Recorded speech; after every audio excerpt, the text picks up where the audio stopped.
Ugh, I feel like I just lost. Welcome to 2-Bit Gaming. Today's topic, how to maintain old video game cartridges.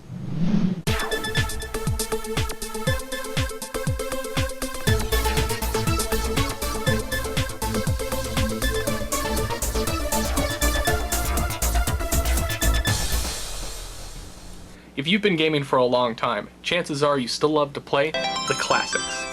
These games are just too good to stop playing, right? Well, sometimes they stop playing on their own.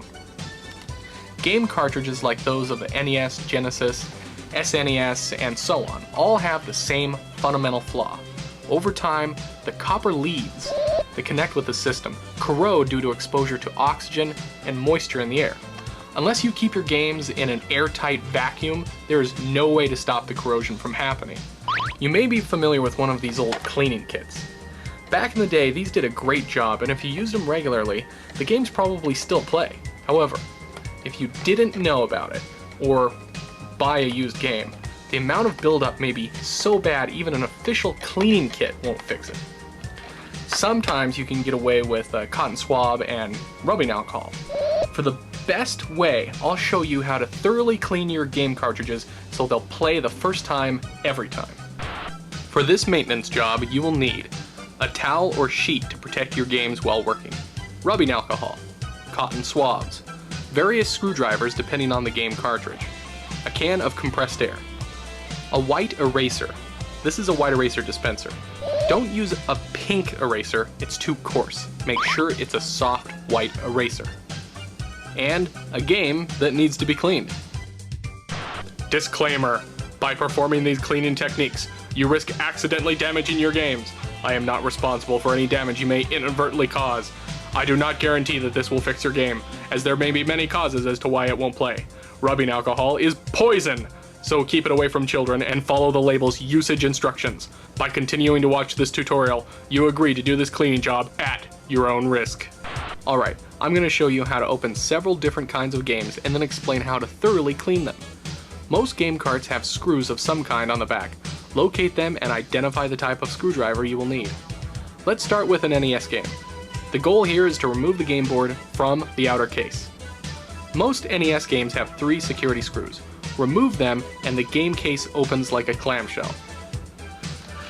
Super Nintendo games have 2 security screws on the front. Be careful not to scratch the front of your game. Once removed, it should also open like a clam. N64 games have 2 security screws, open like a clam, and then have a metal plate on the inside held down with 2 screws. Game Boy and Game Boy Color games are basically identical. They both have 1 security screw on the back.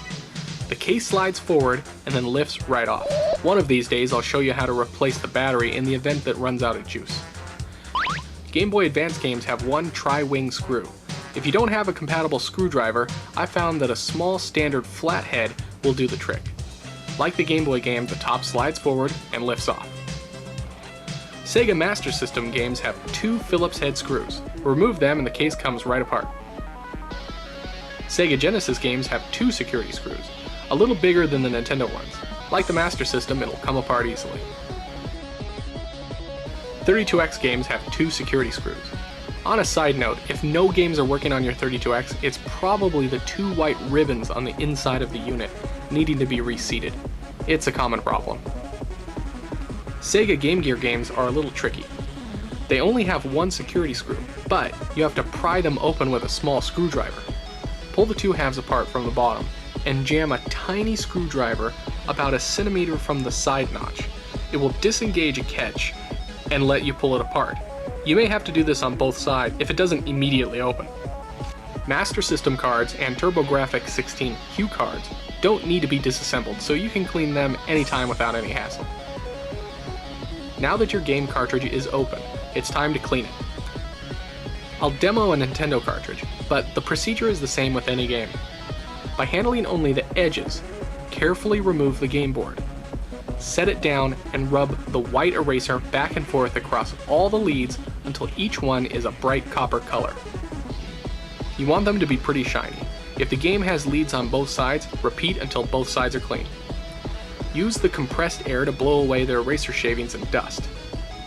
Now wet a cotton swab with rubbing alcohol. Dab it a little so it's not dripping wet, and then rub back and forth across the leads. Do this for both sides and use a new swab when it gets too dirty. Use a dry swab to wipe away the residue. The leads are now thoroughly clean, and you can put your game back together.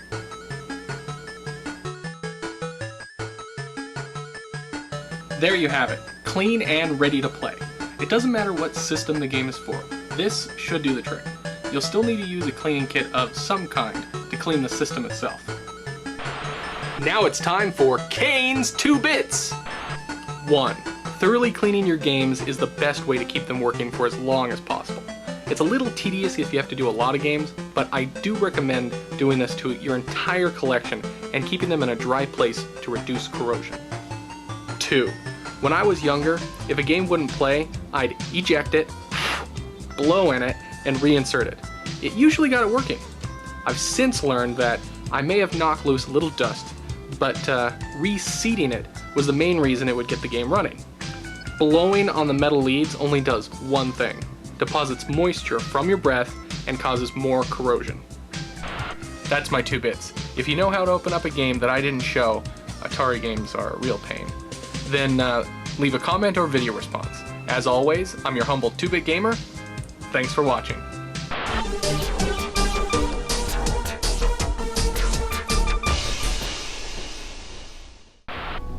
Okay, real quick, I want to show you the back of a Nintendo cartridge. Alright, so, okay, good to know. Well, that seems reasonable. And BS. Rubbing alcohol will not harm your Nintendo cartridge, or any cartridge.